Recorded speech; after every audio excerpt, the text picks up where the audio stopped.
আমার হাঁসগুলো যখন চুরি হয় আমি কিন্তু চোরকে ছাড়ি নাই। আলহামদুলিল্লাহ আলহামদুলিল্লাহ আমার অত্যন্ত আনন্দিত, এবং আমার যারা ভোটার,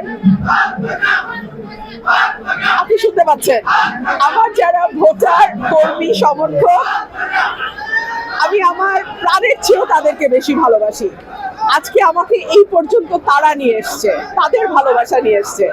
তারা যখন আমাকে দেখে, ছোট ছোট বাচ্চারা চিৎকার করতে থাকে, আমাদের হাঁস মার্কা, আমাদের হাঁস মার্কা।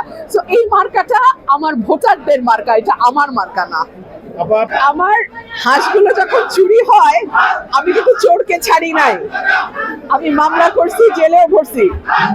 আমার এই হাঁস যদি কেউ চুরি করার চিন্তাও করে আমি যথাযথ ব্যবস্থা নেব। আমি আপনাদের প্রার্থী, আমি কোনো দলের প্রার্থী না, আমি ব্রাহ্মণবাড়িয়া 2 এর সাধারণ মানুষের প্রার্থী। আপনারা যদি আমাকে নির্বাচিত করেন, আপনারা যা বলবেন, যেভাবে চাইবেন, আমি ব্রাহ্মণবাড়িয়া 2 এর উন্নয়ন সেইভাবেই করব।